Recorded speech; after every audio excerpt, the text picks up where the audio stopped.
సరికొత్త పౌరాణిక చిత్రంతో మోక్షజ్ఞ పవర్ఫుల్ పాత్రలో ఎంట్రీ.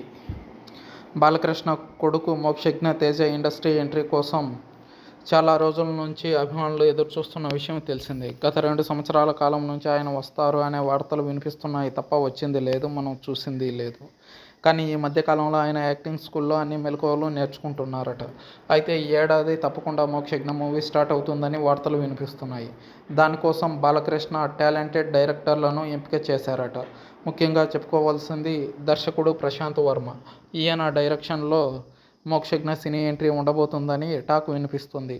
అంతేకాదు, మోక్షజ్ఞ కోసం ఒక పవర్ఫుల్ పాత్ర రెడీ చేసినట్టు సమాచారం. ఇప్పటికే Prashanth Varma super hero cinematic universe లాగా ఉండే ఒక ప్రాజెక్టు చేయబోతున్నట్టు చెప్పాడు. ఇందులో ఇండియన్ మైథాలజీ ఉన్న పాత్రలను బేస్ చేసుకొని ఓ సూపర్ హీరో స్టోరీతో మోక్షజ్ఞ మూవీ ఉంటుందని టాక్ వినిపిస్తుంది. తాజాగా అందిన సమాచారం ప్రకారం మహాభారతంలో ఓ పాత్రను బేస్ చేసుకొని ప్రశాంత్ వర్మ మోక్షజ్ఞ సినిమా కథను రెడీ చేస్తున్నారట. ఇందులో మోక్షజ్ఞ అభిమన్యుడి పాత్రలో కనిపించబోతున్నారని తెలుస్తుంది. నిజంగానే మోక్షజ్ఞ ప్రశాంత్ వర్మ డైరెక్షన్లో సినిమా చేస్తే మాత్రం అద్భుతమైన హిట్ పడుతుందని చాలామంది అభిమానులు భావిస్తున్నారు. దీనిపై చిత్ర యూనిట్ ఎలాంటి అఫీషియల్ అనౌన్స్మెంట్ అయితే చేయలేదు. కానీ నందమూరి అభిమానులు మాత్రం ప్రశాంత్ వర్మ డైరెక్షన్లో మొదటి సినిమా అయితే బాగుంటుంది అని ఆశాభావం వ్యక్తం చేస్తున్నారు. చూడాలి ప్రశాంత్ వర్మతోనే మోక్షజ్ఞ ఎంట్రీ ఉంటుందా లేదా అన్నది.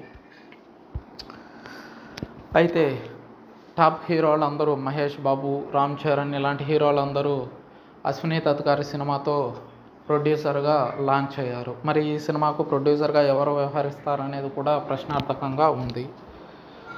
ఇంతకీ ప్రశాంత్ వర్మ డైరెక్షన్లో మోక్షజ్ఞ హీరోగా అన్నది రూమర్గానే మిగిలిపోతుందా, వాస్తవిక రూపం దాల్చుతుందా అన్నది వేచి చూడాలి.